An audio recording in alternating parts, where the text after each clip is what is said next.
I married a man who was the total package, rich, handsome, and tall. My colleagues and friends were all so envious. But after we got married, I was plagued by bad luck. One day I'd break my leg, the next I'd crack my head open. Then one day, I saw a question on an online forum. Have you ever heard of a feng shui wife? It's a person with a weak constitution and fragile fate who marries someone with a strong life force, using them to absorb their own negative energy. And I was the feng shui wife my husband was using to block his bad luck. Oh my God, what happened to your arm? My mom took the box of grapes from my hands, her jaw nearly hitting the floor. You just got over that sprained ankle, and now your arm is broken? What, did you buy a membership at the hospital? I awkwardly lifted my cast-covered arm. I missed a step on the stairs and landed on the edge. Uffed. My cousin's sharp, mocking laugh cut through the air. I told you so. Chloe can't handle this kind of wealth. She just wasn't born for it. The moment she got married, it was one sprained ankle after another, then a broken arm. What can you do? This kind of good fortune is just too much for her to bear. I rolled my eyes and gave a disgusted sigh. My aunt and cousin were over for a free meal again. My cousin Ashley has been competing with me since we were kids, who had better grades, a better school, more allowance, prettier dresses. After graduation, I landed a job at a major corporation, while my cousin passed the civil service exam and got a cushy government job at a state-owned company. From that day on, my aunt and cousin figured I had lost the game for good. In their eyes, for a girl, there was no better prize than a stable government job. Until I started dating Julian. Julian was my boss and one of the most famous entrepreneurs in our city, a true second-generation heir. He was the golden boy, and the line of women at the company trying to get with him could have stretched from here to France. But for some reason, out of everyone, he chose me. When we first started dating, my aunt would tell my mom with a worried look that rich playboys are all fickle, and that I shouldn't be a fool and let myself get used. It wasn't until Julian formally came to our home with his parents to propose that my aunt finally shut her mouth. Seeing me roll my eyes at Ashley, my aunt grumbled. Hey Chloe, what's with that face? Your cousin is just looking out for you. At the dinner table, my aunt started spouting a bunch of ridiculous, superstitious nonsense again. She said people shouldn't have names with characters like dragon or phoenix, especially people from the countryside. She claimed people with those names never have good luck, because the names are too powerful for an ordinary person to handle. She even told a story about someone from her village who got rich, bought a bed carved with 9 dragons, and was diagnosed with cancer not long after sleeping in it. Finally, she turned the conversation directly to me. Chloe, that husband of yours, Julian, is like a great golden Buddha. Your little temple is too small to house him, I'm afraid. My mom, who gets brainwashed by my aunt daily, looked at my heavily casted left arm with a pained expression. What should we do then? We can't just tell the kids to get a divorce, can we? I shot my mom a look of pure frustration. Mom, what are you talking about? Don't you remember you had my fortune told when I was a kid? The fortune teller said I had an incredibly strong life force, even more lives than a cat. Have you forgotten? Auntie and Ashley are just jealous. Don't listen to their garbage. My mom was about to say something else, but I pulled a jewelry box from my purse and slapped it on the table. For you. I bought it while I was out shopping this morning. It was only $40,000 or $50,000. Just something for you to wear. My mom's eyes lit up as she touched the big gold bracelet, a grin stretching from ear to ear. My aunt stared at the bracelet, her eyes green with envy, still muttering under her breath. TSK, who knows how long she'll get to enjoy this luck? I ignored their sour grapes and focused on my food, but deep down, I felt a little uneasy. Because they weren't wrong. Ever since Julian and I got married, I haven't had a single healthy day. First, I got a mysterious case of shingles. After that cleared up, I got pneumonia.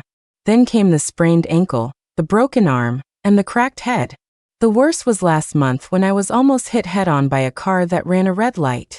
In just 3 short years, I had gone through what felt like a lifetime of calamities. I'd been to the hospital so many times that I was on a first-name basis with doctors in every department. Could they actually be right?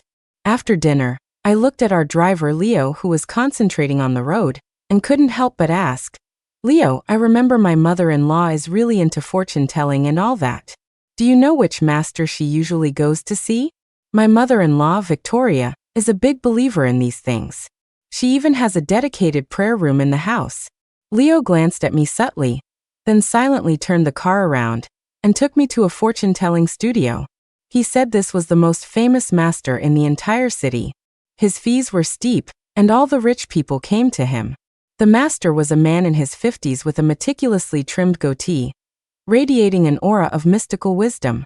When he saw my birth chart, his brow furrowed. "This condition of yours, has it been going on for 3 years?" His explanation was identical to my aunt's.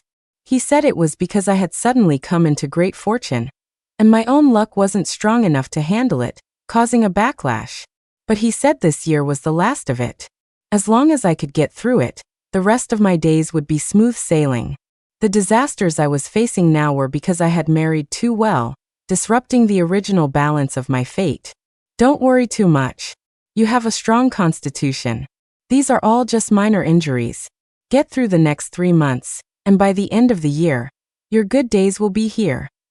Hearing this, my spirits lifted. Just 3 more months, and my ordeal would finally be over? I don't usually believe in this stuff, but when you hear good news, you can't help but want to believe it. When I returned home in a great mood, I was surprised to find Julian, who usually worked overtime, had come home early. He smiled and handed me a jewelry box from his bag. "A gift for you. Do you like it?"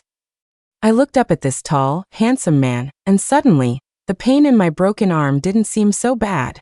Julian was the perfect husband every woman dreamed of, rich, handsome, romantic, and gentle. Aside from being a workaholic, he was flawless. After we got married, he had me quit my job to be a stay-at-home socialite. My days were supposed to be filled with shopping, dining, and having fun. Of course, I'd spent most of the past few years in hospitals, but that was because I couldn't handle my own good fortune. It had nothing to do with Julian.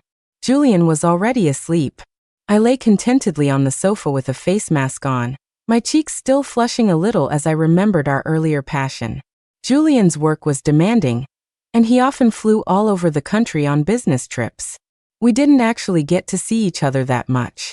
But on the 1st and 15th of every month, no matter how busy he was, he would always come home to spend a romantic night with me. It was just that the timing, the 1st and the 15th, was a little strange. It was like how ancient noblemen were required to visit their primary wives on those specific days. A chill ran down my spine at the thought, and I shot up from the sofa. Julian is so busy. Could he have a string of mistresses on the side? I picked up my phone and started searching a forum I frequented for signs of a cheating husband. But as I scrolled, a strange post caught my eye. Have you ever heard of a feng shui wife? A person with a weak body and fragile fate can marry someone with a strong life force to use them as a shield against their own negative energy. The woman who acts as this shield is called a feng shui wife. A man who marries a feng shui wife will see his health transform from frail and sickly to strong and robust. To make it work, they need to sleep with their wife on the 1st and 15th of every month to transfer their bad luck and disasters onto her. These women, used as a human feng shui array to block misfortune, never live past 3 years. I was wrapped in a soft, thick blanket, but I felt as if I had been plunged into an icy abyss. Before we got married, Julian had always been sickly, constantly suffering from headaches and fevers. He was 6 feet tall but weighed barely 120 pounds, so thin a gust of wind could have knocked him over. But after our wedding, he put on weight at a visible rate, and his cheeks became full and rosy. And then there was the 1st and the 15th of every month. My arm was in a cast today, but Julian had still insisted on being intimate. Could all the things I've been through not be because I couldn't handle the good fortune, but because I am Julian's feng shui wife? The more I thought about it, the more my hair stood on end. Just then, a hand wrapped around my shoulders from behind. "Honey, you're still up? What are you looking at?" In a panic, my fingers went limp, and the phone fell onto my lap. Julian reached over, peeled off my face mask, and gently pinched my cheek. "This mask is already dry. Don't just sit there like a dummy. It's 10:30. Time for bed." Julian was very concerned about my health. Not only did he have our housekeeper, Mrs. Davis, make me nourishing soups and tonics every day, but he also set a strict sleep schedule for me. He would wake me up at 7 a.m. sharp every morning and pull me into bed before 10:30 p.m. every night. Before, I found all these things incredibly sweet. Now they just filled me with suspicion.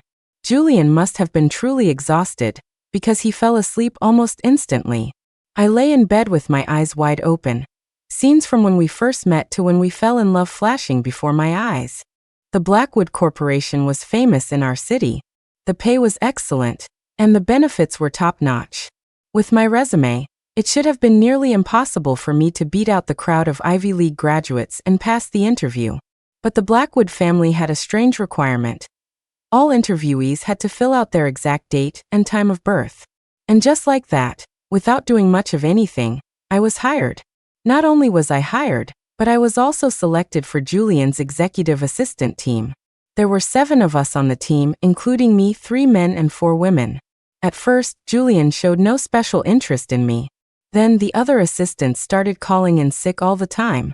One's parents got into a car accident and needed care. Another got sick and was hospitalized. One even had a house fire and had to move. It was a random assortment of disasters, as if all the bad luck in the world had landed on them. I was the only one who didn't take a single day off in my first year, holding down the fort with stubborn resilience. After that, the way Julian looked at me started to change. He would buy me exquisite dinners when I stayed late to work, offer to drive me home, and send me flirty text messages after I got back. When he confessed his feelings with a diamond necklace, it felt so unreal, like a giant pie had fallen from the sky and hit me square in the face. Even my own parents said that me landing Julian was a miracle, like our ancestors' graves had started emitting sacred smoke. Time to wake up, sleepyhead.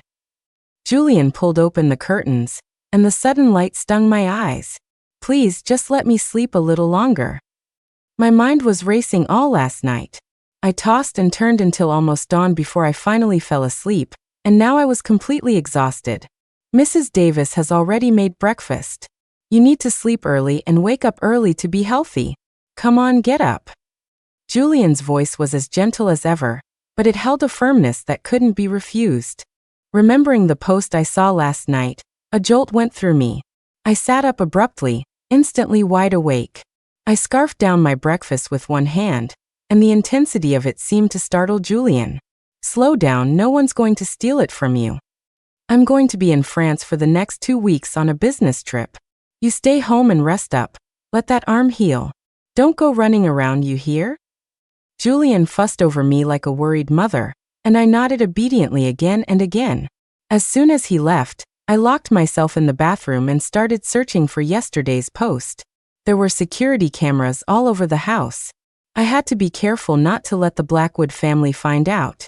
I opened my browser history and my heart sank. The post had been deleted. I refused to give up and searched again and again. I looked up feng shui wife, but nothing came up.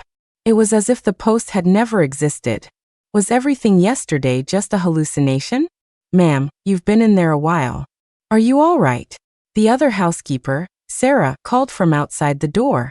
I stood up from the toilet, opened the door, and looked at her with a feigned expression of embarrassment.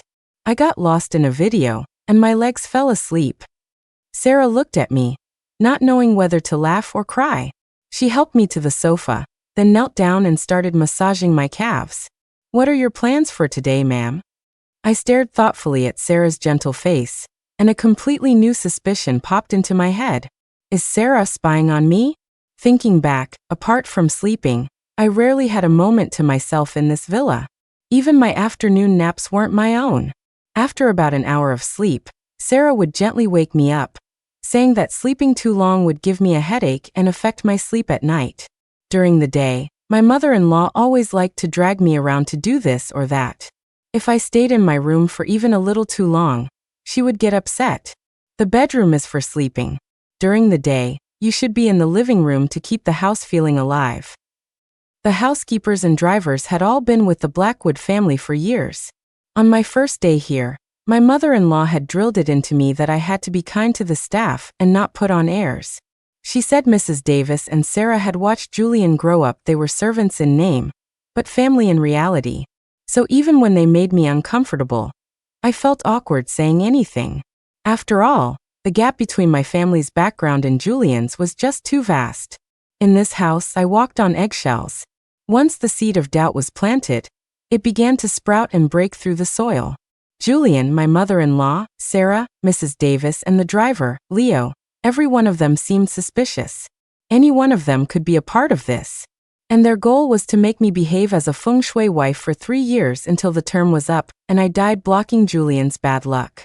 I took out my phone and suddenly remembered that Julian had given it to me. My clothes, jewelry, shoes, phone, everything on me was either a gift from Julian or bought by his mother. I thought I was a free and wealthy stay-at-home wife, but looking back now, I was more like a marionette. And the strings were held tightly in the hands of Julian and his mother. Sarah, I'd like to go out for a bit.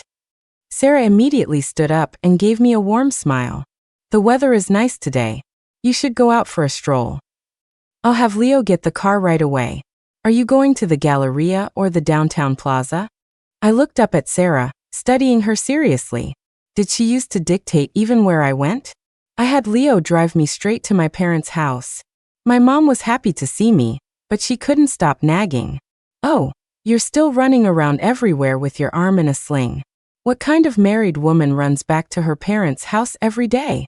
You're lucky your in-laws are so generous. Honestly, you couldn't find a better family than the Blackwoods. I'd heard this speech so many times my ears were numb. I waved my hand impatiently. Mom, do you know where I can find a fortune teller, like one of those street vendors? My mom's eyes lit up, and she gripped my hand tightly. Oh, you're finally willing to believe in this stuff. Your aunt might be harsh, but there's some truth to what she says. We may not be able to handle all this good fortune, but we can find a master to help us break the curse, don't you think? My mom chattered on for a while before pulling out her phone and carefully showing me a photo. See, your aunt said this is the best master in the city. We're not going to those quacks in the park. They're just out to scam you. I stared intently at the photo on my mom's phone. The familiar goatee belonged to none other than the master Leo had taken me to see yesterday.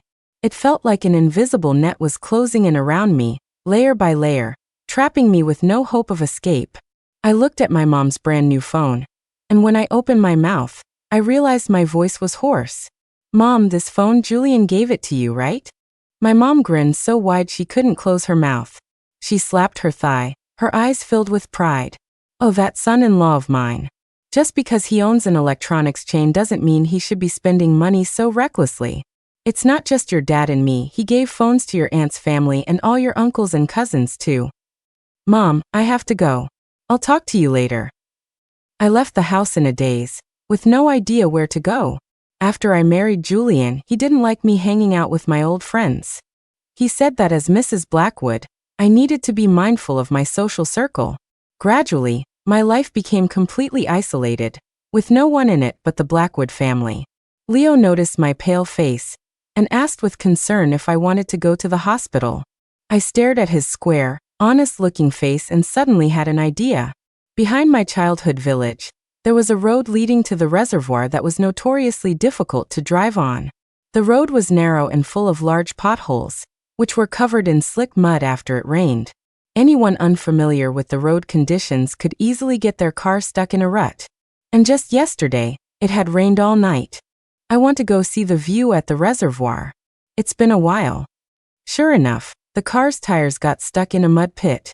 Leo got out and fiddled with it for a while before opening the car door with a dejected look. Ma'am, we might need to call a tow truck. I'll arrange for another car to take you home first. Could you please wait a moment? I waved my hand dismissively. It's fine, I'll just grab a cab.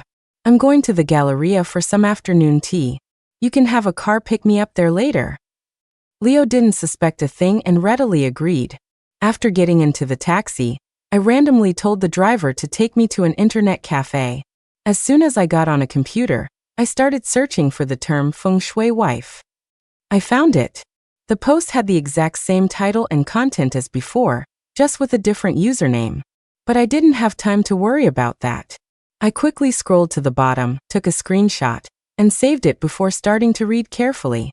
Just as I got to the line, A feng shui wife will not live past 3 years. The screen flickered, and the post was gone again. I sat frozen in my chair, my body rigid. After a few deep breaths, my heartbeat gradually returned to normal. It was just as I had suspected.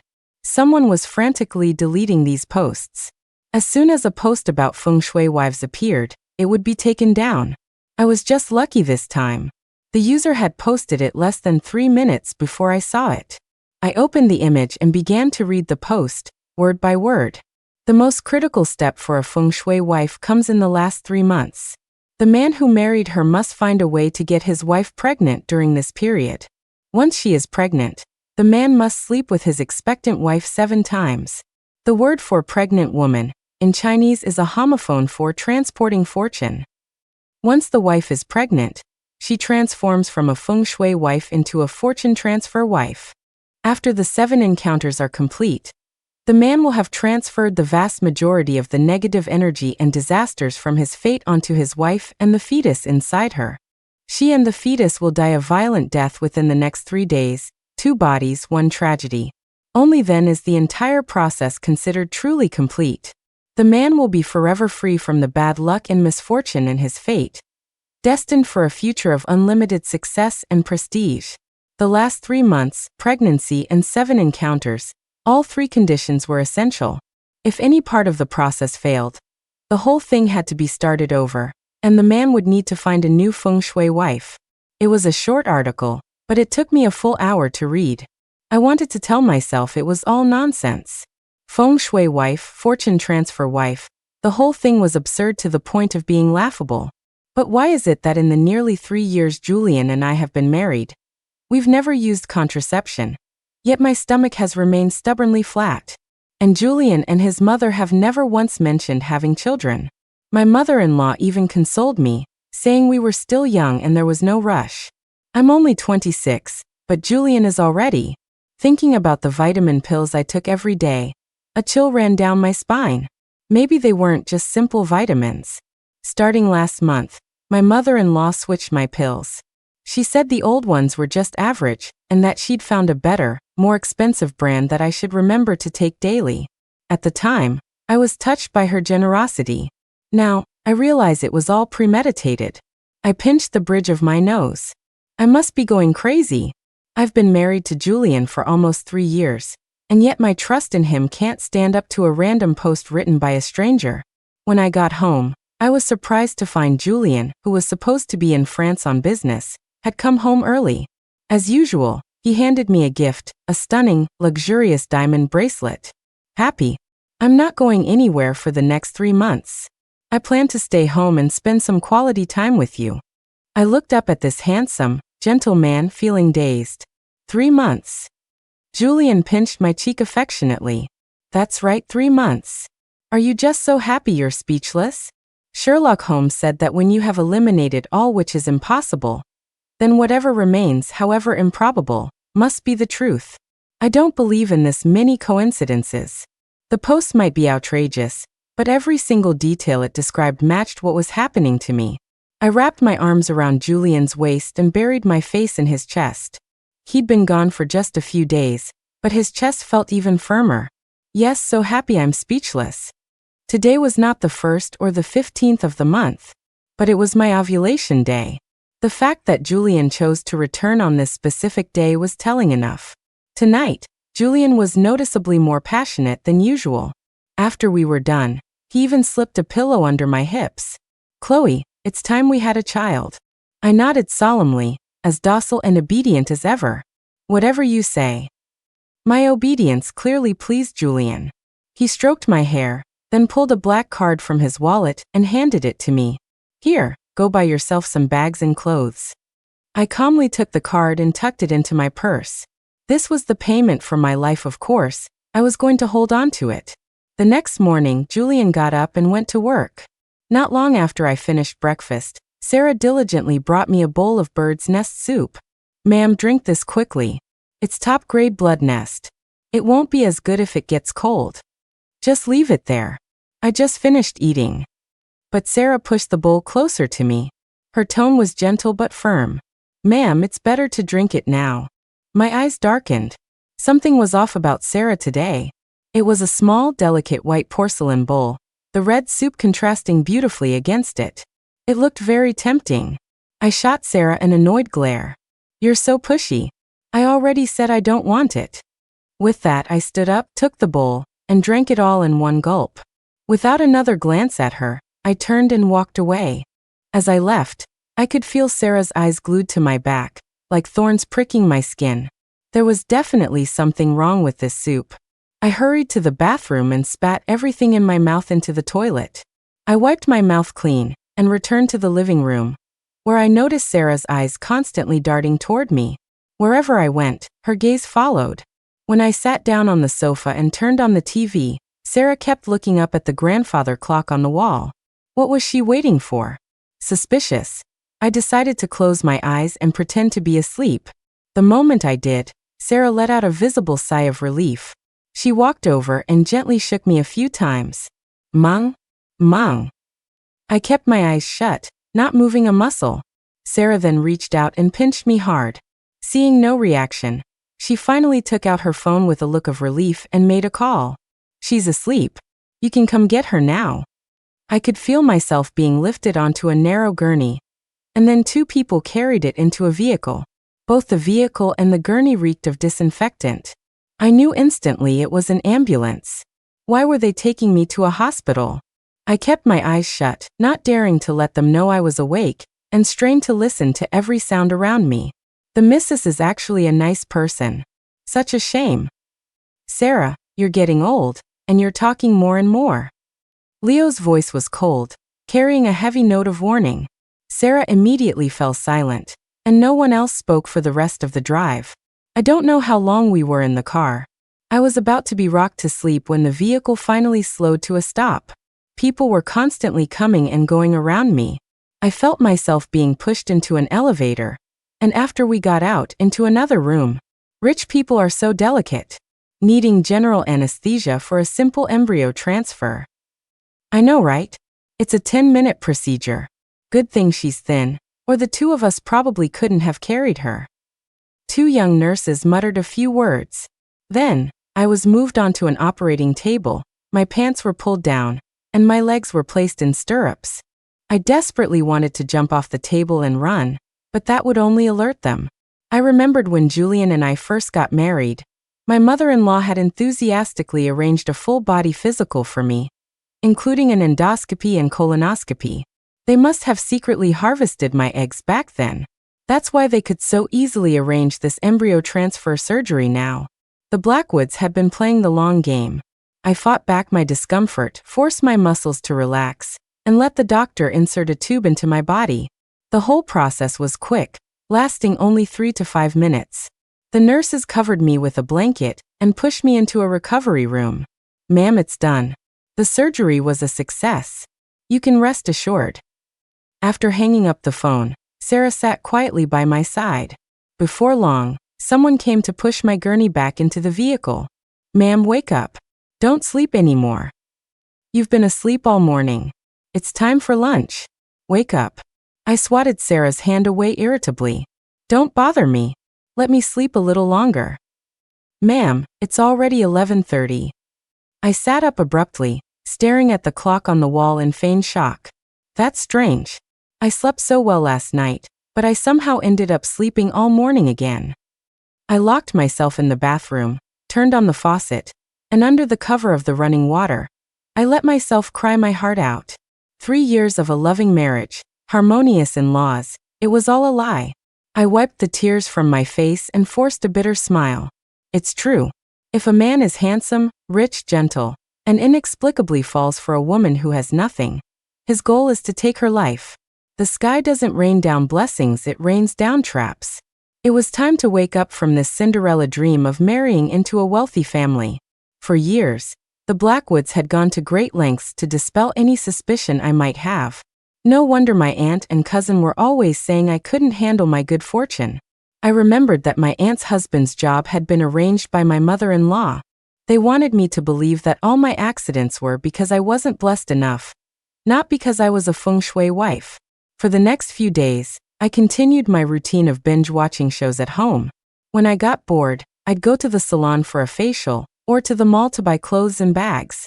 Life went on as usual, and no one noticed anything was wrong with me. Except now, there was a new phone secretly hidden in the water tank of my bathroom toilet. I moved the phone to a new hiding spot every day: the bathroom, bedroom, living room, kitchen, even the garden.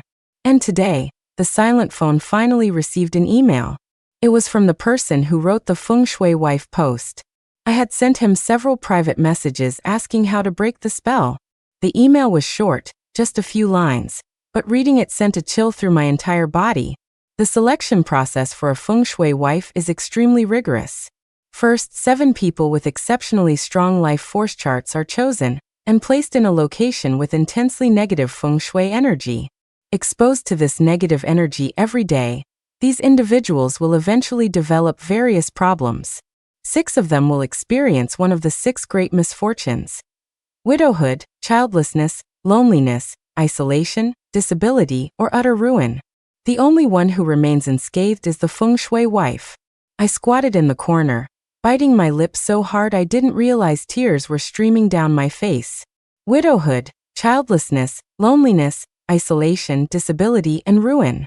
How cruel could the Blackwood family be? Greg's wife died in a car crash. Linda's husband got cancer and died. Tina's parents both drowned after falling from a bridge on vacation, leaving her all alone. And Chris, his son, fell from a balcony window while playing in the living room and died on the spot. Then there was Quinn, the beautiful and vivacious one, who was blinded in one eye by a kid with a slingshot and also broke her leg.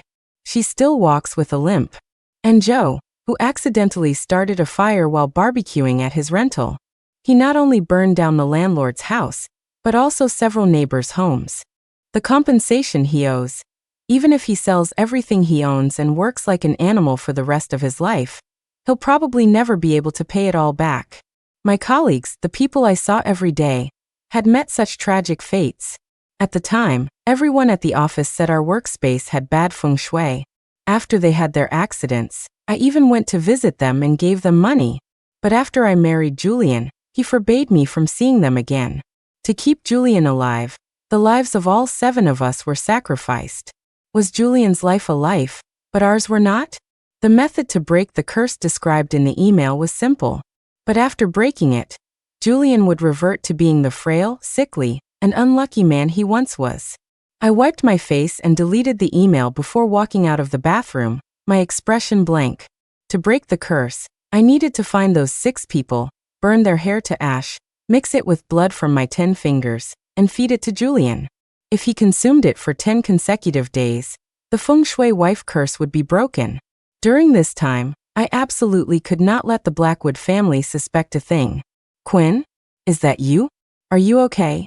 I couldn't believe the haggard, aged woman in the big, black-framed glasses was Quinn.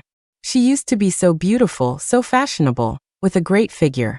She was the center of attention wherever she went. But now? She was wearing a shapeless black down jacket. Her cheeks were gaunt and pale, and she looked 10 years older. Her left eye, in particular, the prosthetic made her whole face look slightly grotesque. Mrs. Blackwood, what do you want?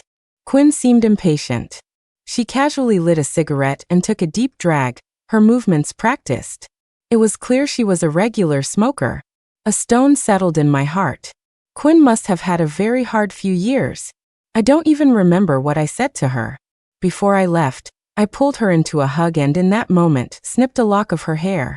When I hugged her, she stood stiff and motionless for a long moment. Chloe, don't come looking for me again.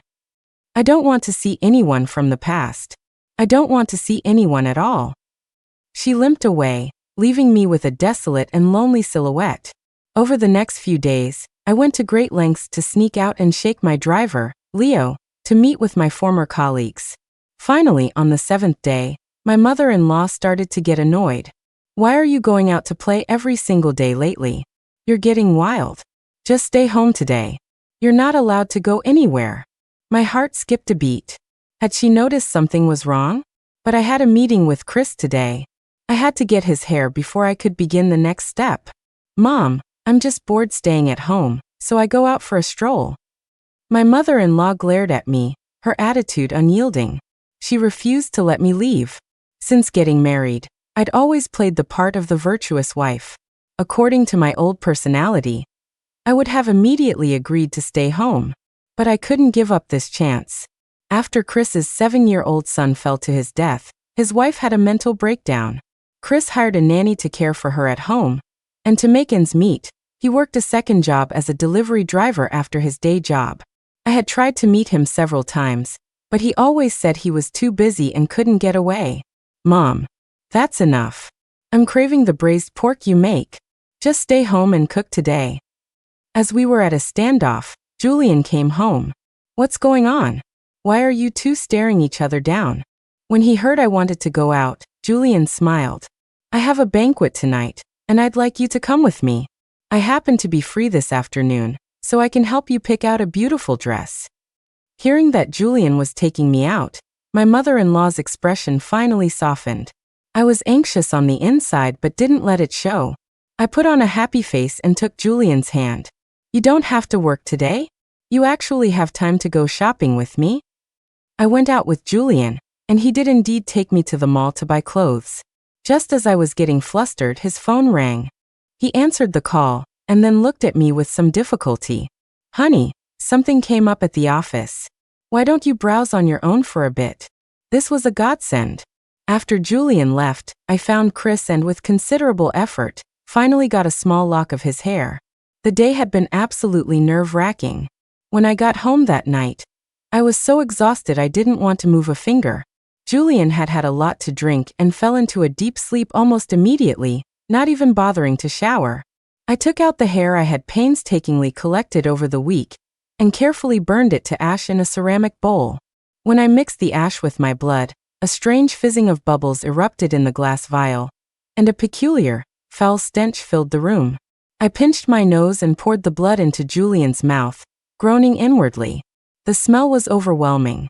I was lucky Julian was drunk tonight, otherwise, he would have woken up the second I poured it in. Julian frowned and swatted his hand, nearly knocking the vial over. I quickly put it away and lay down beside him, pretending to be asleep. The next day, Julian woke up and went to work as usual, while I obediently stayed home, arranging flowers with my mother-in-law. Chloe, Julian isn't getting any younger. It's time you two had a child. My mother-in-law's hands didn't stop moving, but her eyes shot a meaningful glance toward my stomach. I nodded agreeably. Mom, we're trying. I looked down at my flat stomach. My period had always been regular, but this time it was late. If I wasn't mistaken, I was already pregnant. This poor child. His arrival wasn't because his parents were eagerly anticipating him. He wasn't even born yet, and his father had already arranged his tragic end. I had planned to keep the news from my mother-in-law, but a moment later, Sarah came out of the bathroom after cleaning, looking nervous. Ma'am, has your period not come this month? Snip. My mother-in-law's hand slipped, and she cut off a lily stem. Her sharp gaze instantly shot toward me. I looked at Sarah blankly, my expression a little dazed. No, it hasn't. Let me think. What day did it come last month? Sarah clapped her hands excitedly, her face flushed. You must be pregnant. Your cycle has always been regular. You should have gotten your period the day before yesterday. The room instantly descended into chaos. My mother-in-law rushed to her prayer room to offer thanks, then repeatedly ordered Sarah to make me nourishing tonics. Everyone else bustled in and out, as if I were about to give birth any second. I sat on the sofa, watching the commotion, a wave of infinite sadness washing over me. If only Julian and I were just an ordinary couple, how wonderful would that be? That evening, Julian came home drunk again. He rarely drank, so being drunk 2 days in a row was highly unusual. He carefully took out a jewelry box and handed it to me. I opened it to find a very delicate good luck charm. Honey, thank you for these past few years. This charm is for you. I hope you and our son will be safe and healthy for the rest of your lives. Julian pulled me onto the sofa, then knelt on one knee before me, his eyes filled with reverence and solemnity. In that moment, I almost believed he loved me. I reached out and touched the face that had once mesmerized me, my heart aching with sharp pangs. Julian, did you ever really love me? Julian didn't answer. He laid his head on my lap and fell into a deep sleep, his face peaceful and unguarded. I struggled to move him onto the sofa, then opened the vial and, without hesitation, poured the blood into his mouth. For the next few days, Julian came home drunk every night. It was only after asking my mother-in-law that I found out the company was in the middle of negotiating a massive, critical project, and the person in charge on the other side loved to drink. To land this client, Julian would probably have to keep drinking for another week. 1 week. The timing was perfect, so perfect it was as if fate itself wanted me to stop all of this. The final day finally arrived. Julian was still passed out on the bed. I looked at his handsome profile and for some reason, couldn't bring myself to do it. After today, Julian would no longer be the dashing, radiant young master of the Blackwood family. His body would rapidly weaken. The company he inherited would be plagued by bad luck, and his life would be shrouded in misfortune and disaster. He would probably never be able to smile again, would he? What a shame. He had the most beautiful smile in the world. I pinched his mouth open, closed my eyes and let the tears stream down my face. Bang! The door was kicked open. My mother-in-law stared at the vial in my hand, her eyes blazing with fury. "You bitch, you dare?" Startled by her shout, my hand trembled, and the vial tilted to the side. Just then, Julian happened to move his head, and in a perfect, horrible coincidence, he caught the last few drops of blood in his mouth. "Ah, my son!"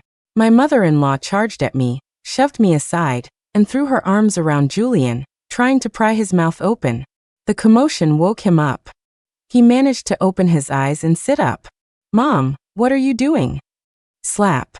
My mother-in-law slapped me across the face, her expression savage. Her eyes so fierce it looked like she wanted to eat me alive. "Tell me, how many days has it been?" I fell to the floor, clutching my face, and looked at her calmly as she raged. "It's no use. He's already drunk it. 10 days. He's finished all 10 days worth. The feng shui wife curse is broken." Julian's body trembled, and his eyes instantly cleared. He reached out and held back his mother, who was about to lunge at me. "Mom, this is my fate. Let's just accept it."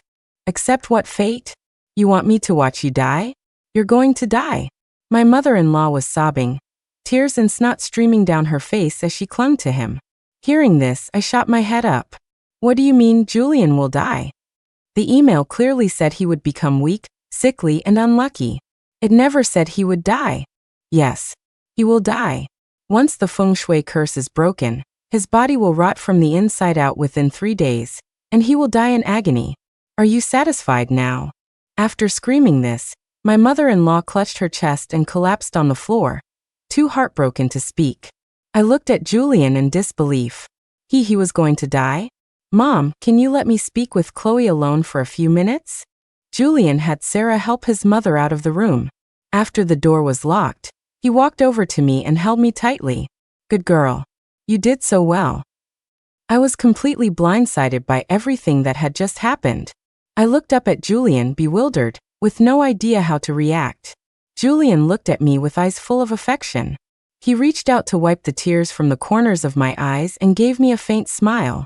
That email, and that post, I was the one who sent them. "Chloe, you're such a smart girl.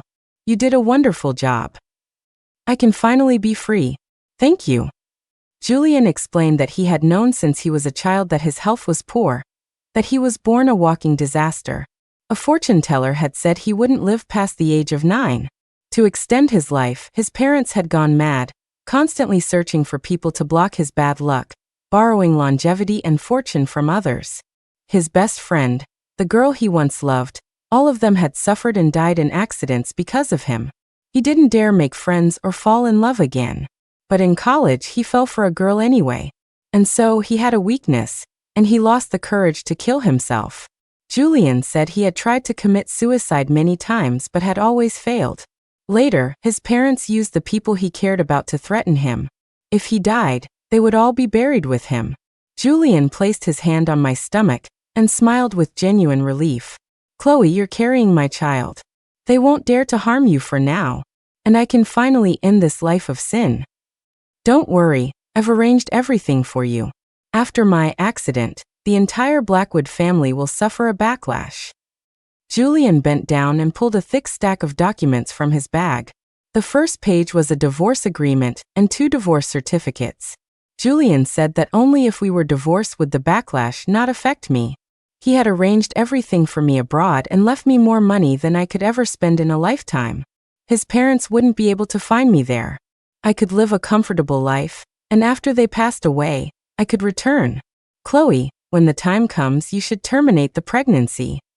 Don't let the baby affect your life. You deserve a beautiful and bright future. Tears streamed down my face, my mind reeling. So many of my past doubts finally had answers. No wonder everything had gone so smoothly. No wonder when my mother-in-law had forbidden me from leaving, Julian had appeared to rescue me. He probably hadn't been drunk at all during this time. So every day when I fed him the potion, he was wide awake. To trick me into breaking the curse, he lied and said that afterward he wouldn't die, just become weak and unlucky. What must have been going through Julian's mind as he drank the medicine I prepared? You've seen my colleagues, haven't you? Then you should know that someone like me doesn't deserve to live. Julian held me with all his strength, as if trying to merge me into his very bones and blood. My efforts these past 3 years weren't in vain. This time I was finally able to protect you. The lights in the Blackwood mansion stayed on all night. The backlash came faster than I could have imagined. Julian began vomiting large mouthfuls of blood, and soon fell into a coma, unconscious. His mother stayed by his side, never leaving, and ordered the driver, Leo, to watch me. But Leo secretly took me to the airport. In my suitcase were a fake ID and passport. Ma'am, you have to go now. The plane was about to take off, but I remained frozen in my seat. Leo was frantic, sweat beading on his forehead. If you don't go, you'll be dead once the baby is born. I gave Leo a final, tearful look, then grabbed my suitcase and walked away without looking back. The flight was 10 hours long, and I cried for 10 hours. By the end, my eyes were swollen shut, and I had no tears left to cry. The moment the plane landed, I turned on my phone. An email was waiting for me. Chloe, I'm gone. I hope we can be husband and wife again in the next life. The question you asked me that day, I can answer it seriously now. I have always loved you. I loved you in the past, I love you now, and I will love you in the future. Epilogue. The backlash against the Blackwood family was severe. Julian didn't even last a full day. He passed away that same night. Just as he had predicted, the family business was hit with one disaster after another: lawsuits, accidents, and endless trouble. I sat by the Rhine River, sipping tea, as news about the Blackwood family continuously popped up on my phone. Julian's father fell ill and was hospitalized, leaving the massive mess of the company for his mother to manage. She looked old and haggard, a completely different person from the elegant, fashionable woman she used to be. Oh, you're Chinese. Are you here on vacation? I looked up to see a young female student standing across from me. She looked excited. I'm studying here. You look so beautiful drinking your tea just now. Could I possibly sketch you? I nodded and stood up. The girl's eyes widened in surprise. Wow, your belly is so big. How many months are you? I didn't even realize you were pregnant. I placed a hand on my stomach and smiled gently. 5 months. It's twins, a boy and a girl. The end. The next story. My family has been a line of debt knife peddlers for generations. The Xie family owes my family for a blade, a debt they promised to repay with a marriage. It was a union that Ethan Xie considered a deep personal shame. He allowed the servants to bully me and paraded a string of lovers before my eyes. Worse, on the eve of our wedding, he demoted me from wife to concubine to marry another. But what they didn't know is that you can't default on a debt to a debt knife peddler. Clara Song, what do you think you're doing? Rosalind shoved the door open without ceremony. The crimson pomegranate red of her skirt billowed like a wave, bringing a gust of cold air with it. I didn't look at her, keeping my head down and focusing on the handkerchief I was embroidering. The maids in my courtyard had never shown me any respect.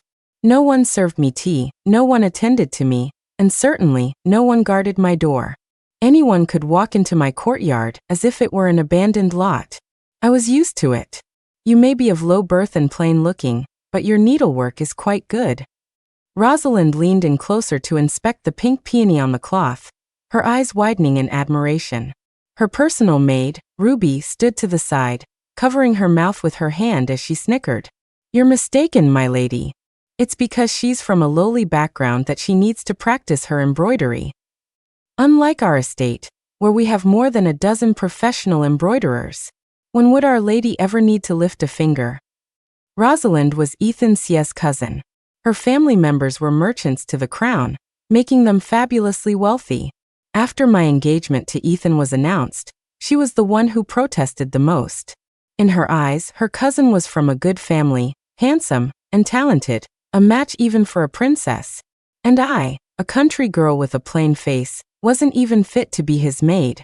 So every time she visited the Sierra estate, she made a point to come to my courtyard and cause trouble for me.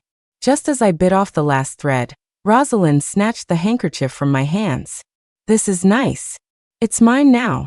I reached for it. "No, I need that handkerchief." I had come to the Sierra estate at 14. Upon my arrival, the family gave me a small, remote courtyard to live in and assigned 2 maids to serve me. But both maids had airs about them and were not easily ordered around. Moreover, the food they brought me each day consisted of nothing but vegetable buns, leaving me seeing green. I was never full, so out of desperation, I started embroidering small items to sell. All the money I earned was spent on snacks to fill my stomach. Rosalind had snatched the last few sachets I embroidered, which meant I hadn't eaten any meat in 10 whole days. She started to wrestle with me for the handkerchief. She had always been pampered, so her strength was no match for mine. Rosalind failed to get the handkerchief, and instead slipped and fell to the ground. "How dare you? You hit me. I'm going to tell my cousin." Her willow leaf brows shot up, and she bit her lip, storming out of the room in a fury. Before long, she returned, dragging Ethan by the sleeve into the courtyard. "Apologize." Ethan had barely steadied himself before the cold words fell from his lips. "Clarasong, apologize to my cousin. Now, the Xie family has treated you well all these years, never letting you go hungry or thirsty. I never thought you'd be so petty as to steal my cousin's handkerchief. You are a disgrace to the Xie name." Ethan Xie was blessed with handsome features. His posture was as straight as a pine, his face like jade, his features picturesque. Unfortunately, he also possessed a mouth that spoke. When I first arrived at the estate, I had secretly admired him. What young girl doesn't dream of love? Especially when Ethan was so handsome and destined to be my future husband. But over the years, his attitude toward me had frozen even the warmest of hearts. "This handkerchief is mine. I didn't steal anything from her."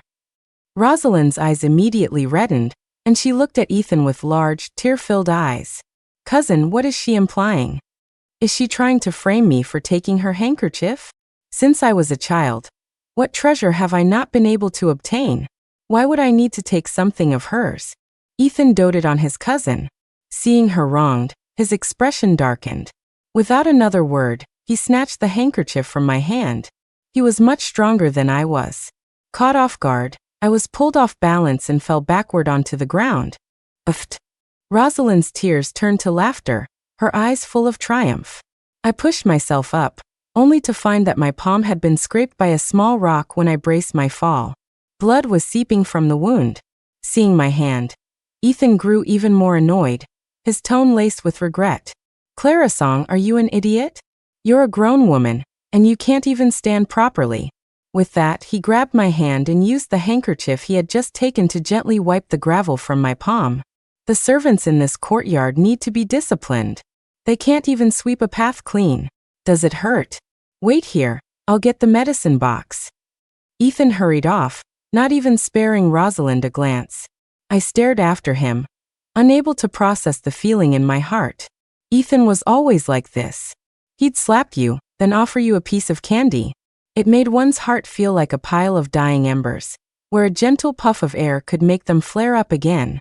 Sometimes I even thought he liked me. It was just that he himself was unwilling to admit it. Cousin.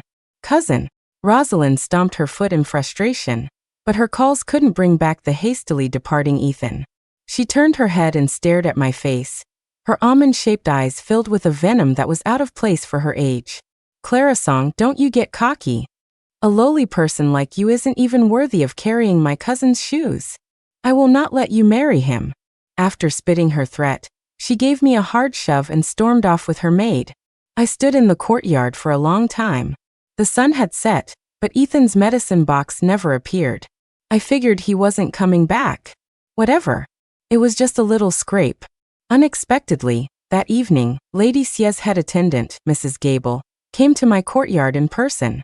The maids with her carried a wedding dress made of a priceless, shimmering starlight brocade that cast a dazzling glow under the candlelight. Mrs. Gable gestured, and the maids presented a chest of gold and silver threads. "The wedding is set for 2 months from now. This dress has been tailored to your measurements. According to the customs of the capital, the embroidery on the gown must be done by the bride herself. I've heard Miss Song is a skilled embroiderer, so you should spend the next 2 months in your room preparing your trousseau." My marriage to Ethan had been arranged when I was 3 years old. The Song family always keeps its word. Once a promise is made, it is never broken. So, even though the Xie family treated me poorly, I never thought of renouncing the engagement. I obediently accepted the wedding dress and confined myself to my room. Rosalind, knowing I was embroidering my dress, came by twice but didn't cause any trouble. Her expression, however, was strange. She would often cover her mouth and giggle to herself. During this time, even my 2 maids became much kinder to me. The meals they brought were no longer just vegetables and tofu every other day. There was a meat dish. Occasionally, I even got a plate of pastries. I was very satisfied with my current life. I worked faster and finished embroidering the dress 7 days before the wedding. Mrs. Gable praised my work effusively and brought a red veil woven with gold thread.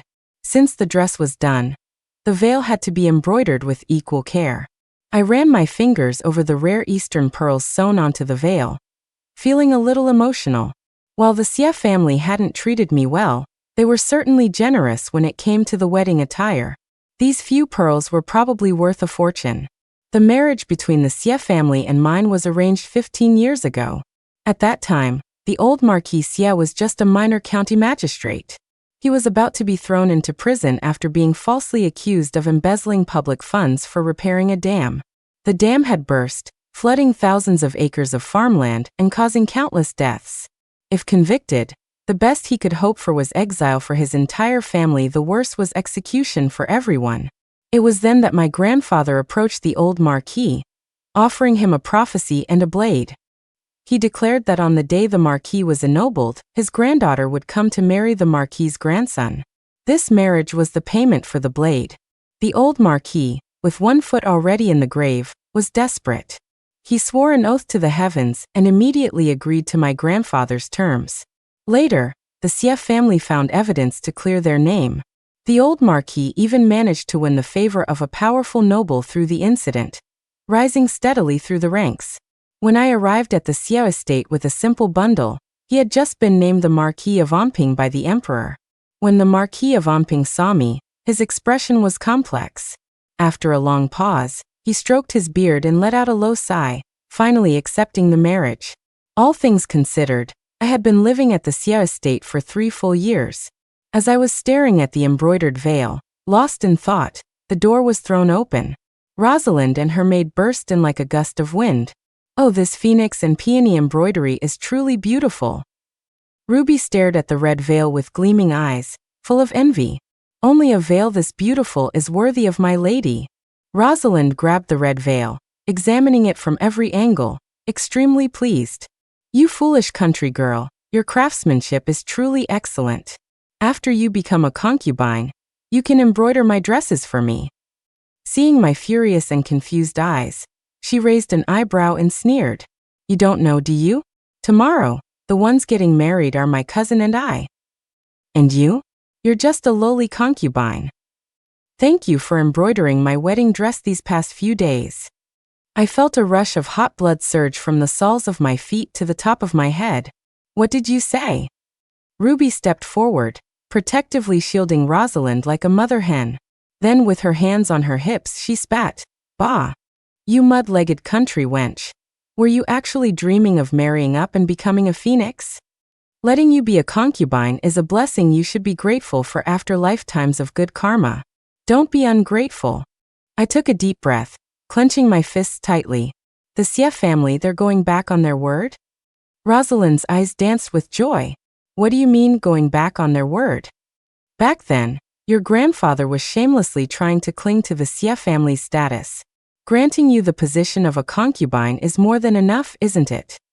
She tossed the veil to Ruby and gave me a haughty flick of her head. Ruby, let's go. The wedding is tomorrow. I need to get home early to prepare. The creaking wooden door seemed to mock my naivety.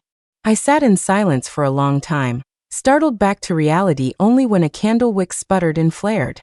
The Sia family had broken their promise. But in this world, no one can get away with owing a debt to a debt knife peddler. The usually quiet courtyard was bustling with activity today.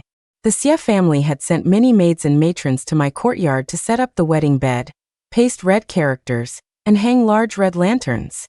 Mrs. Gable brought a light pink dress, saying it was for me to wear on my wedding day. I sat motionless, not reaching out to take it. Mrs. Gable's thin, aged face showed a flicker of anger, and her voice grew heavier. This dress was bought from Zhang's tailor shop. It cost a full 20 pieces of silver. You farm folk toil in the fields for a year, and probably don't even earn that much. The young master was worried you'd feel wronged, so he even granted you the status of a formal concubine. Miss Song, you should know when to be content. Seeing the situation, my maid Lily quickly stood up, took the dress, and forced a flattering smile at Mrs. Gable. Matron, Miss Song is just overwhelmed with joy. Don't worry, I'm here. I'll make sure nothing goes wrong on the wedding day. After Mrs. Gable left, Lily's face immediately fell. Her narrow eyes filled with disgust. Miss Song, we call you Miss, but don't you dare start thinking you actually are one. Take a look at your own status. If you dare cause trouble tomorrow and displease the master and mistress, see how I'll deal with you. Lily was the personal maid assigned to me by the Sia family. In the past, she had been dismissive but had at least maintained a semblance of courtesy. This was the first time she had been so openly hostile. Every time Rosalind came to the courtyard, Lily was obsequiously attentive. It seemed she had found herself a new patron. All day, I was like a puppet, letting them do as they pleased. Washing, changing, applying makeup. I didn't sleep a wink. My courtyard was very secluded, but even so, I could hear the clamor of gongs and drums from the main gate. The wedding was indeed a grand affair. The maids in my courtyard were getting restless. Lily, in particular, kept standing up on her tiptoes, trying to peer over the courtyard walls to catch a glimpse of Rosalind's magnificent bridal procession. Lily, hurry. They're handing out wedding money at the front. A young maid ran in, holding a string of copper coins tied with a red cord, her face beaming with joy. The new mistress's attendant is followed by several servants carrying 10 full baskets of coins, handing them out to everyone they see. Lily could no longer contain herself. She stood up with a flick of her sleeve. I'm going too. The other maids and matrons followed suit, all running off and giving me a rare moment of peace. I poured myself a cup of tea and quietly watched the steam rise, carrying the distinct, fresh scent of green tea. Well, a fresh scent mixed with a faint hint of mold. The Sia family really was something. On such a joyous occasion, they couldn't even spare a few decent tea leaves for me. I let out a small, contemptuous laugh and pushed the teacup aside. Once Rosalind entered the gates and bowed to the heavens and earth with Ethan, the ceremony would be complete. Then the debt would be official. Tonight would be the night I collect. It had been a long time since anyone had dared to default on a debt to a debt knife peddler. I poured myself a fresh pot of hot water and proceeded to eat all the pastries the maids had prepared. One must eat and drink one's fill to have the strength for business. As dusk fell, a few of the maids returned to the courtyard, but after a short while, they left again with excited expressions. I overheard them saying they were going to watch the traditional wedding night teasing. I raised an eyebrow, changed out of the watery pink dress Lily had forced on me, and pulled a white gown from my wardrobe. According to the rules, a debt knife peddler must wear white when collecting a debt. Collecting debts, after all, often leads to loss of life. Wearing white is also a sign of mourning for the deceased. Oh, the bride is so beautiful. What a perfect couple. Look at them, a match made in heaven. The chorus of praise came to an abrupt halt when they saw me. The Sia family was at the height of its power, and many guests had come to witness the ceremony. Though the bridal chamber was large, it still felt crowded. The room was filled with relatives of the Xie family. I glanced around and recognized few of them. Clara-song, what are you doing here? Rosalind's maid was the first to see me. When she saw I was dressed in white, she was so furious she nearly fainted. Rosalind's face turned from red to white. She clutched her dress, casting a look of utter grievance at Ethan. Cousin, look at her. A vein throbbed in Ethan's temple. After a long moment, he took a deep breath and walked toward me, his face cold. Clara-song, stop making a scene. Go back to your room for now. I'll come see you tonight. What in the world are you wearing? Go change now. Then, forcing a smile, he turned to the crowd and explained, my apologies, everyone. A household concubine, being unreasonable. She's come to make a scene out of jealousy. Please forgive the disturbance. A few of the women in the room were Rosalind's relatives. Hearing this, they were very displeased. A concubine with no manners should be beaten and sold off. Exactly. It would be right to beat her to death. How can the Xie family not even control a single concubine? The murmurs from the crowd made Ethan's face grow even darker. He could no longer contain his anger. He grabbed my wrist, his grip so tight it felt like he would crush my bones. Get out. Now. I stood straight and tall in the room, scanning the crowd. So many people. The more people, the better. The more people, the faster the news would spread. Ethan Xie, have you ever heard of the debt knife peddlers? Debt knife peddlers are followers of the legendary sage Giguzi. The blades they carry are only for loan, never for sale. They leave behind a prophecy, and when it comes true, they return to collect their payment. 15 years ago, my grandfather loaned a blade to the old Marquis Xie. He foretold that when the Marquis was ennobled, I would come to collect the debt. That debt was my marriage to you. At the time, the Xie family was facing disaster. The old Marquis was about to lose his head. It was my grandfather who introduced the Marquis to that powerful noble. It was my grandfather who told him to wait under the old locust tree in the east of the city, which is how he found the evidence to overturn his case. In exchange for saving the lives of the entire Xie family, you offered this marriage. Ethan Xie, do you think you got a bad deal? Ethan stared at me in shock. After a long pause, he frowned and said, Is what you're saying true? I was a little surprised myself. What, did the old Marquis not tell you? Rosalind could no longer contain herself. She stood up, infuriated, and came to push me. What nonsense about debt knife peddlers. You're just making things up. You're just a country bumpkin. With what power could your family possibly have saved the Xie family? Today is my wedding day. You're just jealous, so you're making up this huge lie out of spite. Cousin, look at her. She dares to slander the Xie family for being ungrateful. Ethan's gaze turned sharp. The bridal chamber was filled with the capital's elite. If what I said got out, the Xie family's reputation would be ruined. Ungrateful, demoting a wife to a concubine, breaking a promise to marry another. With such a reputation, the Xie family would find it difficult to maintain their standing in the capital. Guards! Gag her and drag her out. At Ethan's command, 2 burly matrons rushed forward menacingly. My apologies for the scene, he said to the crowd.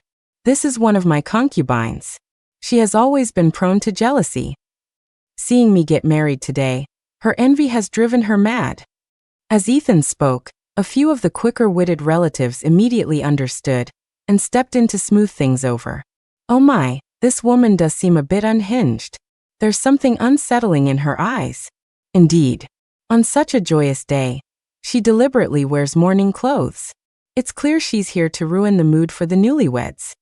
The room quickly filled with chatter again, and the festive atmosphere returned. I was gagged and dragged into a side room. The 2 matrons clearly despised me, their movements rough and clumsy. Shameless little hussy, daring to ruin the young master's wedding. One of the matrons, probably eager to curry favor with the new young mistress, kicked me in the knee, forcing me to the ground. Her rough hand gripped my chin, her eyes like poisoned daggers. Just wait until the mistress gets here. You'll be lucky to escape with your skin intact. Unfortunately for them, the one about to lose some skin wasn't me, but Rosalind. because she was wearing the wedding dress I had personally sewn. My father was a debt knife peddler, and my mother was a corpse stitcher. A corpse stitcher's job is to mend bodies, ensuring the deceased can be buried whole. The needle and thread used for this work are specially made, filled with the darkest yin energy to avoid offending the spirits of the dead. When I sewed the wedding dress, I used that very needle. The dress is saturated with yin energy. Only I can wear it safely. Rosalind stole my wedding dress. I'm afraid she won't live through the night. The two matrons cursed at me for a while, gave me a vicious pinch, and then reluctantly closed the door and left. My hands were tied behind my back, and it took some effort to get up from the floor.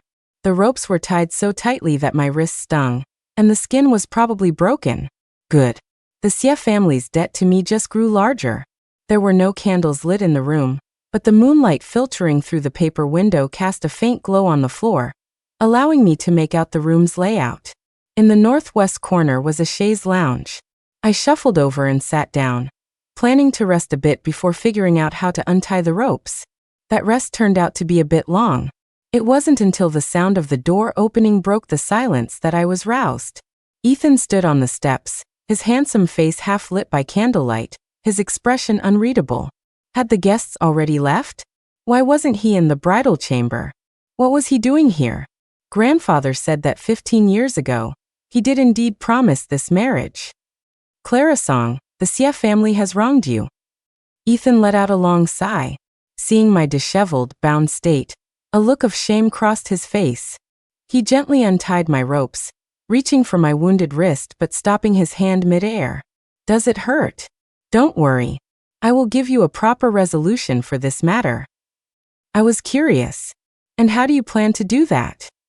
Rosalind was brought in with a grand procession and a dowry that stretched for miles. Was he really going to divorce her and marry me? Ethan paused, turning his face away, unable to meet my gaze.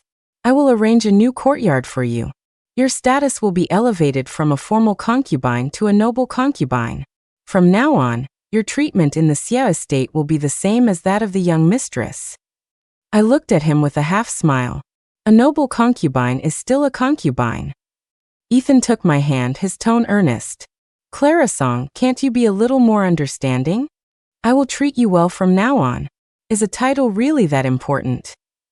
When you have a child in the future, I will register the child under Rosalind's name, making him the legitimate heir of the Xie family. For my sake, can't you let go of these worldly concerns? Truly, what a grand favor. I pulled my hand away, a sneer on my lips. Ethan Xie, you're just like your grandfather. You Xiemen really are all cut from the same cloth. Ethan's face flushed, and he stammered for a moment, his expression darkening.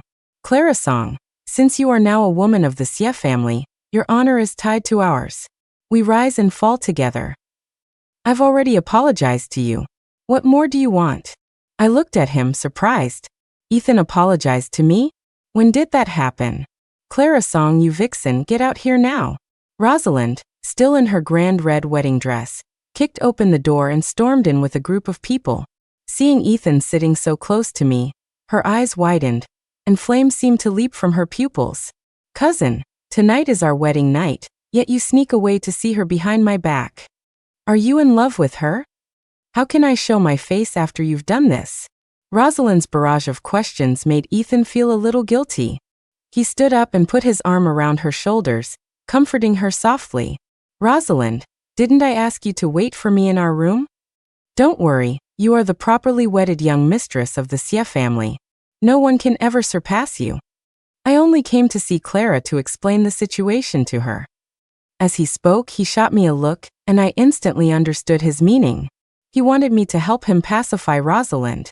Rosalind had been spoiled since childhood, and had a domineering personality. She was not so easily placated. She tugged on Ethan's sleeve, crying a river of tears. Cousin, Clara humiliated me in front of so many people today. If she isn't punished, how can I continue to be the young mistress of the Xie estate? I am your wife. Why are you siding with her? Ethan fumbled to comfort her, breaking into a sweat. Finally, at a loss, he cast a pleading look at me. Clara Song, just apologize to the young mistress. Those words were so familiar. I had heard them countless times over the years, so often my ears were calloused. I must have been kicked in the head by a donkey.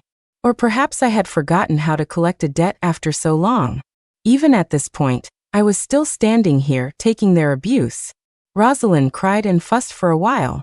I stood there with a cold expression, saying nothing, which made her feel even more slighted. Someone come and slap this wench's mouth shut. Stop. Ethan rebuked the matron who was rolling up her sleeves to step forward. He rubbed his temples in frustration. Rosalind, for my sake, please stop this. It is our wedding night after all. Let's go back. Rosalind's eyes darted around. Then she turned and pointed a delicate, pale finger at me. I'll go back, but she has to kneel and kowtow to me 3 times. I am the main wife and she is a concubine. It's only right that she kowtows to me, isn't it? Ethan hesitated for a moment before finally yielding to Rosalind. Just as he always did. Nothing had changed. Clarasong served the young mistress a cup of tea.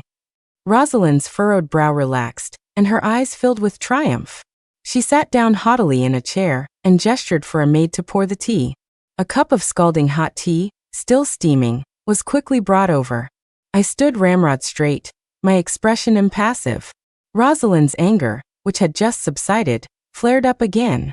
Losing her temper completely, she shot up from her seat, walked over to me, and raised her hand to slap me. You bitch. Ah. A scream echoed through the room. Rosalind suddenly clutched her body, her face turning deathly pale as she trembled all over. It hurts. It hurts so much. I waved my hands innocently at the bewildered Ethan. I didn't even touch her. Ethan pursed his lips, a flicker of impatience in his beautiful eyes. That's enough, Rosalind. Stop the theatrics. Rosalind ignored him, her cries growing more frantic. Help me. There are bugs. Bugs are biting me. It hurts so much. Cousin, it's Clarasong. It must be that bitch Clarasong who poisoned me. Her accusations were so wild that even her maid, Ruby, couldn't bear to watch. Ruby glanced awkwardly at Ethan and stepped forward to try and calm Rosalind. Young mistress, the young master is watching. Seeing that no one believed her, Rosalind became even more agitated. She screamed as she tore at her exquisite, ornate red wedding dress. There are bugs on this dress. So many bugs. Her eyes widened in terror, as if she had encountered something truly horrifying. Unfortunately for her, no one else believed it. Seeing her acting so hysterically, Ethan was both angry and annoyed. Rosalind, that's enough. What are you all standing there for? Get the young mistress back to her room. In this, they were indeed wronging Rosalind. The hour of midnight had arrived. The wedding dress had become a ghost dress. Wearing it, Rosalind would feel a pain that gnawed at her bones and flesh, a sensation indeed like being bitten by insects. Moreover, once this dress was put on, it would fuse with the skin. To take it off, one would have to shed one's own skin. Who told her she liked wearing other people's wedding dresses so much? Since you put it on, don't take it off. Rosalind was delicate and pampered. She had never even scraped her skin before, let alone endured such pain. The intense agony had already destroyed her reason. Now only one thought consumed her. Get this damn dress off. Ruby tried to hold her back, but was no match for her strength. The frenzied Rosalind was immensely powerful. She shrieked as she desperately tore at her clothes. She was fond of painting her nails, which she kept long and sharp. She had always taken great care to maintain her beautiful nails. But now, those very nails were her undoing. She screamed and clawed at the dress, her long nails digging into her flesh. Each time she ripped off a piece of fabric, she tore away a chunk of skin and flesh with it. For a moment, it was hard to tell whether the vibrant red was blood or the dress itself. Everyone in the room was horrified by the gruesome sight. By now, even the dullest person realized something was terribly wrong. The maids shrieked and backed away, none daring to step forward and stop her. Rosalind! Rosalind, what's wrong with you? Quick, call a doctor. Ethan, frantic and furious, kicked Ruby, who had retreated beside him. You're all useless. If anything happens to the young mistress, I'll have you all skinned alive. As if waking from a dream, the maids and matrons finally rushed forward to restrain Rosalind.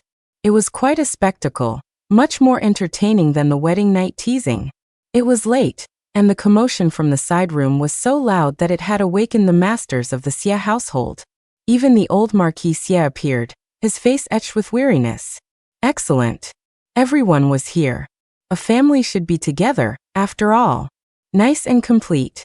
A few maids tied Rosalind up with ropes and stuffed a handkerchief in her mouth to keep her from biting her tongue. Lady Xie was Rosalind's aunt. She had watched her grow up and loved her dearly. Seeing her in this state, she was heartbroken, constantly wiping away tears. What's happened to my dear Rosie? Hurry, call for a doctor. What kind of illness is this? Ruby stood huddled to the side. Hearing this, her eyes lit up, and she stepped forward, pointing at me. It must be her. My lady was fine, but as soon as she touched her, this happened. That's right. The wedding dress. She's the one who embroidered it. Lady Xie's gaze shot toward me like a sword, and the old Marquis's eyes were dark and grim as he stared at me without a word. I looked at the old Marquis and bowed slightly. Marquis Xie, since you have renounced this marriage, you must return the blade to me. The old Marquis's face turned ashen. After a long moment, he let out a cold snort. A rusty, broken blade.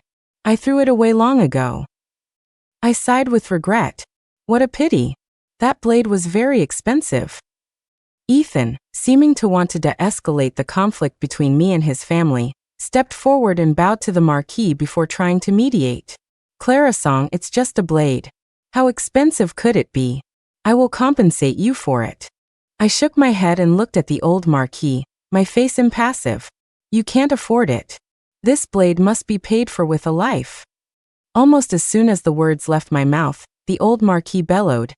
Insolence. Guards. Concubine Song, for reasons of jealousy, has assaulted the main wife, an act of insubordination. Drag her out and give her 30 lashes. Grandfather. Ethan was shocked. He rushed forward to stand in front of me. Grandfather, the Song family did, after all, do our family a great service. A sneer twisted the old Marquis's weathered face. What service? A broken blade and a few vague prophecies. The Xie family's success today is entirely due to my own hard work. Do you have any idea how much I've suffered and endured to get to where I am today? People are always like that. When faced with hardship, they lament the unfairness of fate. When they soar to great heights, they become smug and self-satisfied, believing it was all their own doing. They exaggerate their own efforts and overlook the things that mattered most.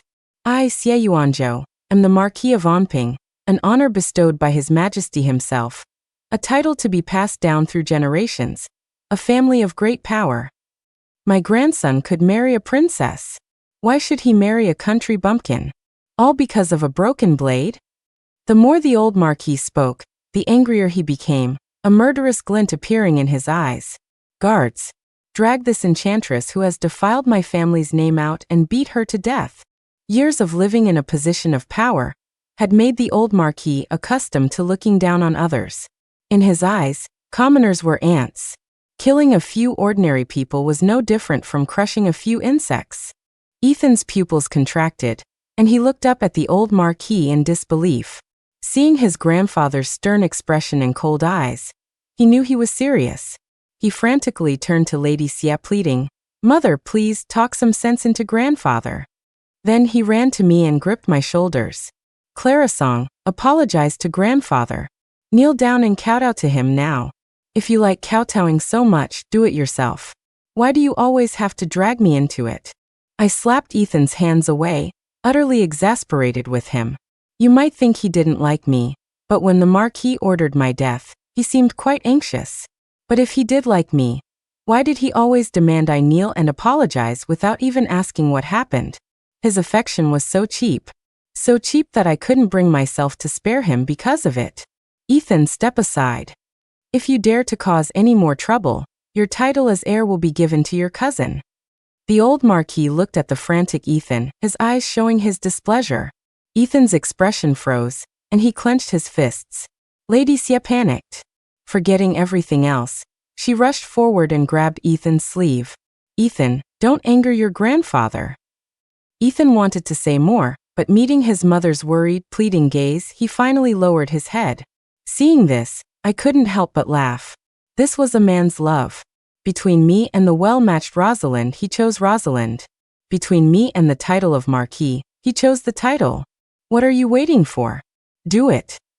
At the old Marquis's command, 2 large, brawny guards immediately moved to drag me away. Ethan bit his lip hard, closing his eyes in pain, unable to watch. Rosalind, on the other hand, though bound and gagged, was clearly thrilled at the command, letting out a series of excited, muffled oohs. Lady Xie also looked on with anticipation. It seemed that my status as the country bumpkin fiancé was a mark of shame for everyone in the Xie family. My arms were pinned by the guards, but I wasn't the least bit panicked. Old Marquis Xie, do you hear something? Seeing me ask with my head held high, the old Marquis gave me a dismissive glance. Facing death, and still trying to play tricks. Old age had dulled his hearing, but there were plenty of young people in the courtyard. Ethan looked up in surprise, glancing around, seemingly unsure. I think I hear horses neighing, but isn't there a curfew at this hour? It wasn't just the sound of horses. There were footsteps, the clanking of armor, and the sound of a large group of soldiers marching in unison. Clearly, a large contingent of fully armed soldiers was approaching the Xie estate. The old Marquis finally heard the commotion, and his expression underwent a dramatic series of changes. It was as if he wanted to cry, yet also to laugh. Finally, upon seeing the young man leading the soldiers, his expression turned to one of complete despair. His lips moved for a moment before he fell to his knees in a dejected bow. Your servant greets His Highness the Crown Prince. The Crown Prince didn't even look at him. Instead, he strode quickly to me, his young but authoritative face showing a hint of respect. Miss Song, it has been a long time. Are you well? The Xie family was stunned. Even Rosalind stopped struggling, her eyes wide with disbelief as she stared at me. The old Marquis looked as if he was about to have a stroke at any moment. The guards holding me, seeing the Crown Prince greet me, were terrified out of their wits. They were now on their knees, kowtowing desperately. Ethan's beautiful eyes were filled with confusion. Clara Song Yu, how do you know the Crown Prince?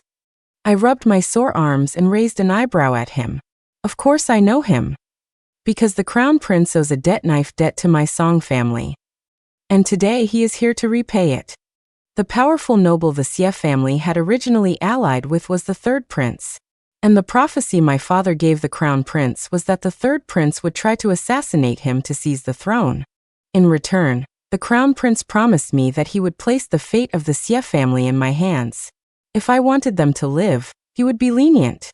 If I wanted them to die, the Xie family would be implicated in the third prince's treason and executed to the last member.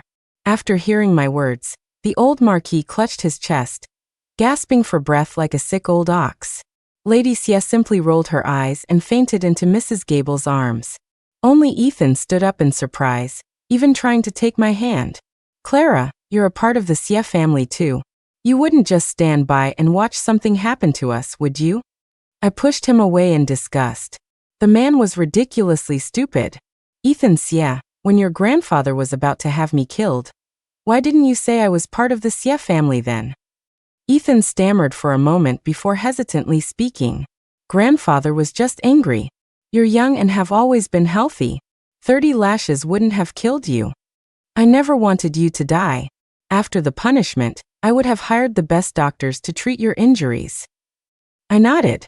So 30 lashes won't kill someone, is that right? Fine. Your Highness, please have the Xie family judged according to the law. Whatever their crime, so be their punishment. But before their sentencing, please grant each of them a gift of 30 lashes. Lady Xie, who had just regained consciousness, fainted again upon hearing this. The only one spared from the flogging was Rosalind. After the soldiers untied her, she madly tore off her wedding dress, leaving her body a bloody mess without a single patch of intact skin. She looked less than human, a truly horrifying sight. The old Marquis, naturally, could not escape a death sentence. The rest of the family fared better. Conscription and exile, 1,000 leagues away, to the northern frontiers. Before the execution, I went to the dungeons to see the old Marquis. He had grown terribly thin, as if his life force had been drained overnight, and he was on the verge of death. Marquis Xie. Does this scene feel familiar? Without my grandfather's blade and prophecy, this would have been the Xie family's fate from the start. The fact that your family enjoyed 15 more years of glory and wealth is already a bargain for you. Seeing me, a sharp light suddenly flared in the old Marquis's cloudy eyes. He crawled over and gripped the bars of the cell, the veins on the back of his withered hands bulging. Clara Song, I was wrong before. It was all my fault. If the Song family could loan me a blade once, can you not loan me another? My grandson is frail. He may not survive the 3,000-mile exile. Can you not leave a single root for the Xie family? I thought for a moment. In all my time at the Xie estate, it seemed no one had ever shown me a kind face. Ethan led the charge in despising me. The other children from concubines naturally followed his lead. They treated me like a shuttlecock, kicking me around whenever they felt like it. So I brushed off my skirt, stood up, and shook my head at the old Marquis. I don't like the Xie family. My blade cannot be loaned to you. The old Marquis slumped to the ground, 2 streams of clear tears running down his aged face. The heavens want to destroy my Xie family. Not the heavens. It was your own broken promises, your family's own arrogance and blindness that brought this upon yourselves. With that, I didn't spare the old Marquis another glance. As I passed another cell, Ethan called out to me. I had no patience to speak with him, but he shouted, Clara Song, did you never even like me, not even a little? I stopped and thought about how ridiculous he was. Like you for what? For letting others bully me? For your whole family treating me with contempt? Or for always protecting Rosalind? Ethan fell silent, his eyes reddening as he bit his lip hard. After a long moment, he managed to choke out a few words. I'm sorry. I walked slowly out of the dungeon. The sudden light made me squint. After days of continuous rain, the sky had finally cleared. I looked up at the red sun, feeling my mood brighten along with it. Time to go. There were still so many debts waiting for me to collect. The end.